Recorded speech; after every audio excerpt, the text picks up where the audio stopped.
Chapter 8, the marketing plan. So, how do you start a marketing plan? Well, you need some industry analysis. So, this section is to be completed prior to preparing your marketing plan. The primary focus of an industry analysis is to provide knowledge of the environment that can affect marketing strategy decisions. So, there's an upside down pyramid approach to industry analysis that allows the entrepreneur to understand competitor strengths and weaknesses. Now, for you to understand the upside down pyramid approach, and if all you're doing are these lectures, which I hope you're enjoying the lectures and not doing the reading, you're doing yourself a disservice because that upside down pyramid is in there. The competitor analysis begins when documenting the current strategy of each primary competitor. Just watch them for a little bit. Look at them online, look at their social media. They'll tell you what they're trying to do. So use search engines, library databases, competitors' social media, and once the strategy is summarized, identify their strengths and weaknesses. All right. All this information is used to formulate a marketing positioning strategy. So if your approach is, hey, let's look at Walmart and just try to beat them at what they're not doing, there's a reason why Walmart's Walmart. So you got to be a little more detailed, a little more clever than that. Make sure you can take on a competitor and actually win. And you're not going to beat Walmart at its own game. So there you go. Now, you could beat Walmart in terms of customer service and niche markets. I'll buy that, but you got to tell me a lot about them. So you have to do an industry analysis. Marketing research for a new venture. The marketing research gathers data to answer the following questions. Who will buy the product or service? What size is the potential market? Be specific. What is the most appropriate distribution channel? Strategy, rather. Be realistic. What price should be charged? You got to be competitive. What is the most effective promotional strategy? Be detailed. The entrepreneur may conduct the search or hire someone to do it for them. There's consultants out there that do this type of thing. However, I'm going to go ahead and assume that you guys don't have the resources as a business starting right out of the gates to be able to utilize that. So how are you going to do it? Defining the purpose or the objectives. The most effective way to begin the marketing plan is to make the list of information needed to prepare the marketing plan. Possible objectives include determine what people think of the product or service and if they would buy it. And we're doing some market surveys there. That's kind of part of something in this class. Determine how many customers would be willing to pay for the product or service. Be realistic. Determine where the customer would prefer to purchase the product and how. Determine where the customer would expect to hear about such a product or service. Where are you going to advertise? What is your marketing plan? Gather data from secondary sources, industry and competitor information. That's trade magazines, newspapers, the internet, which is going to be predominant. Libraries, government agencies, social media posts, and competitors' websites are all informal primary data. Commercial data may be costly, so it's kind of cost prohibitive. Free secondary data exists though. So from primary sources, you can have new information as primary data. Observation is the simplest form. Just watch people, watch your competitors. They'll show you what's up. Interviewing or surveying. The internet allows more formal, informal information gathering. Use questionnaires, focus groups, interviews, that type of thing. Analyzing and interpreting results. The entrepreneur can enter the results on a computer or hand tabulate the results notebook. You need to type it up for this class though, right? Summarizing the answers to questions may give preliminary insights, including things you didn't really know about, which is awesome. Data can be cross-tabulated to provide more focused results, i.e. your group comes together and looks at the data together. Web-based surveys are great. Many free tools out there that can provide data and analysis support. Continue fine-tuning can provide insights, in particular on the segmentation of the market. So if you know anything about market, there's market segmentation, different ways to approach each part of that market. So there's plan differences between a marketing plan and a business plan. So a business plan as a roadmap of the entire organization focuses on marketing, but also other facets like financial, operational, that type of thing should be regularly updated to help management stay focused. So that's the business plan. I want to do the macro portion of it first. Now, the marketing plan specifically focuses on marketing activities for a year or more. It varies by industry and target market, firm size and scope. It's integral to the business plan, but also stands alone. So it's kind of a section of the business plan that can be broken out. It needs more short-term management. It's very much more.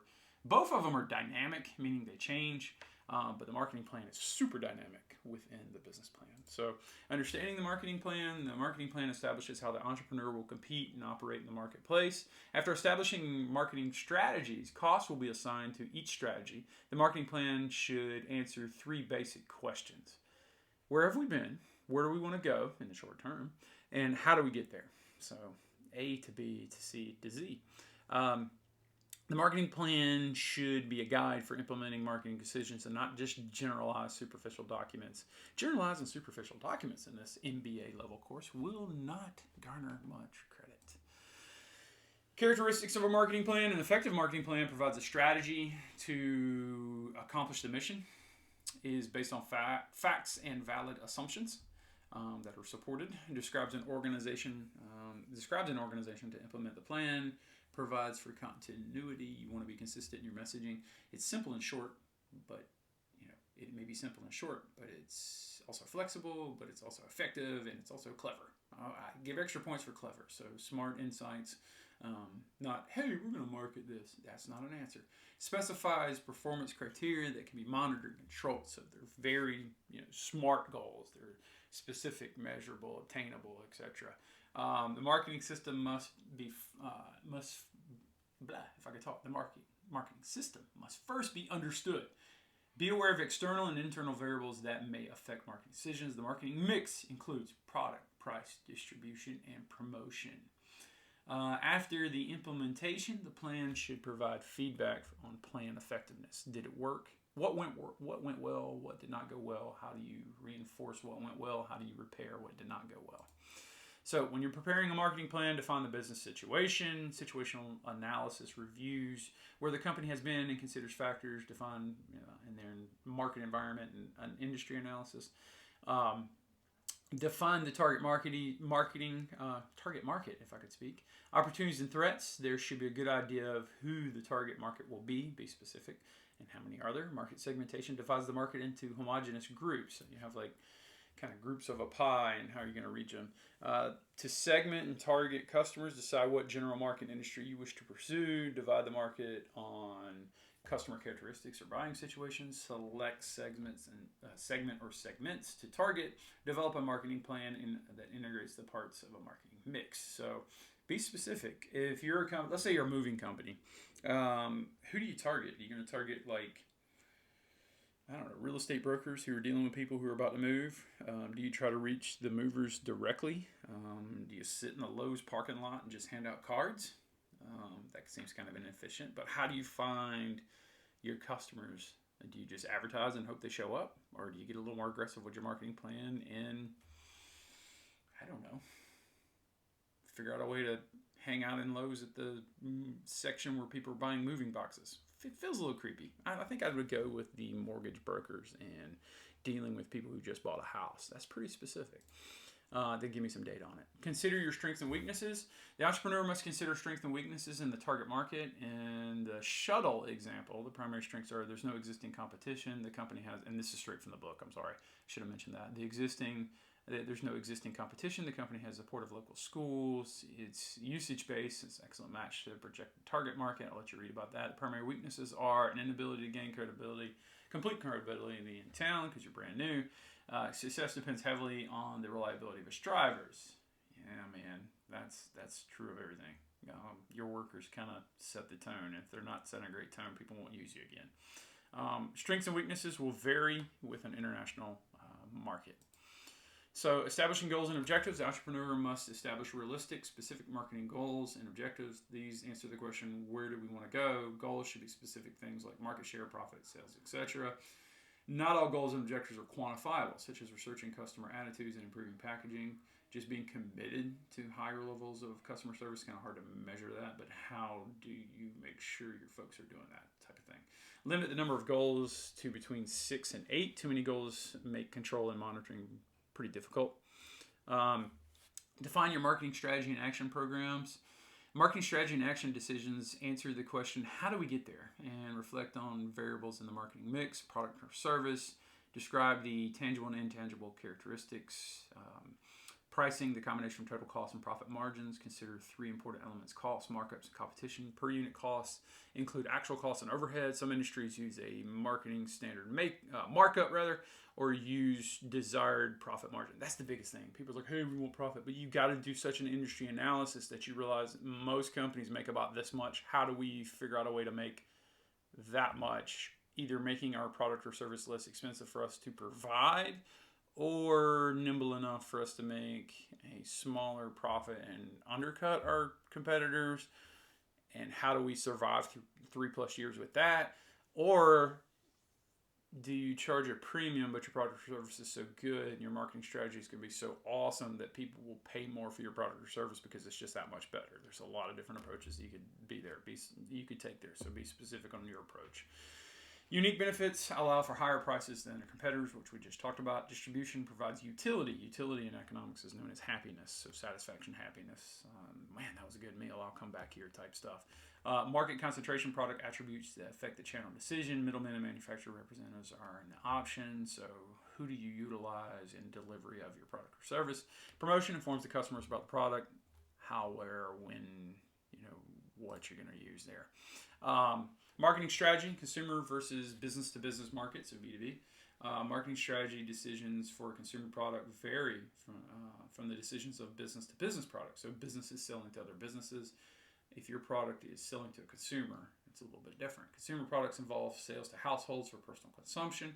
B2B, business-to-business marketing, involves a more direct channel of distribution, promotion in more trade magazines, industry, websites, that type of thing, direct sales, trade shows. The marketing mix for both markets is the same, but the techniques and strategies vary significantly. Budgeting the market strategy. Planning decisions must consider the cost involved in implementing those decisions. First, consider the reasonable budget as a percentage of forecasted sales. For startup, budget between 12 to 20%.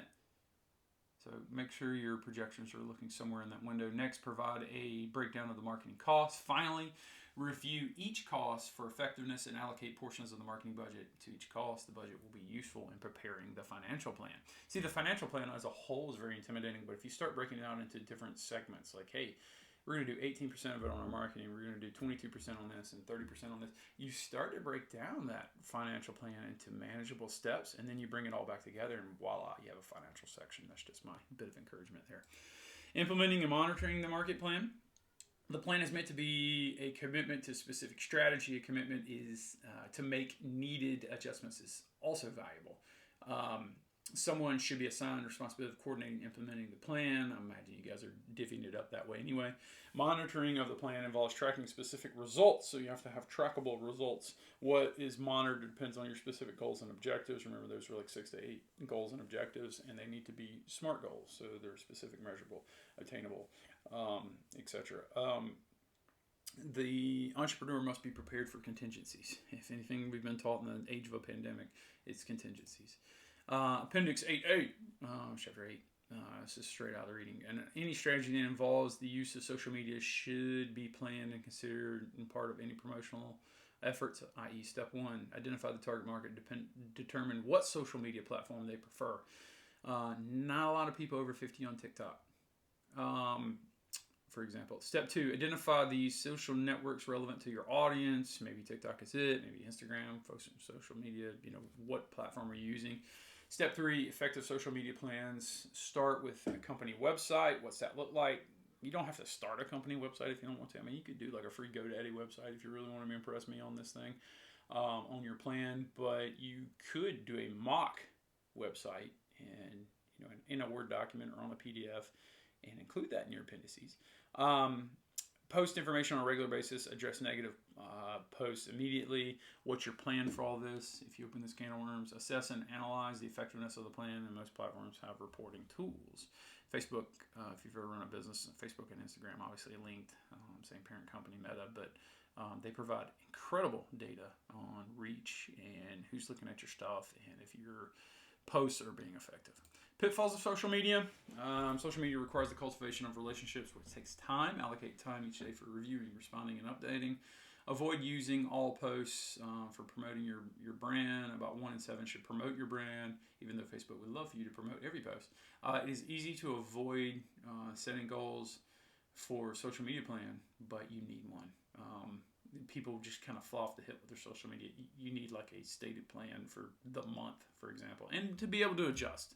I had I can't remember the example. It was just on the tip of my brain, but there was an example of a company that posted something that shared a name with somebody who had just passed away, but it was very clearly something that had been planned in weeks and ahead, and They posted some sort of like play on words that included someone's name who literally passed away that morning. And it obviously they didn't know that when they planned that, but it looked awful that they had it already set up to post. And that's how a lot of these social media handles or platforms work. You can handle all your posts, weeks at a time and have everything scheduled. And the timing couldn't have been worse. So you've got to have somebody that stays on top of it. You can't just set those things to post and be talking about, oh, it's great to be an American on a day to say we were attacked or something. You've got to stay on top of your social media. It can't be on autopilot. But that's just a small part of an otherwise, hopefully vibrant marketing plan. Thank you so much. Catch you in the next chapter.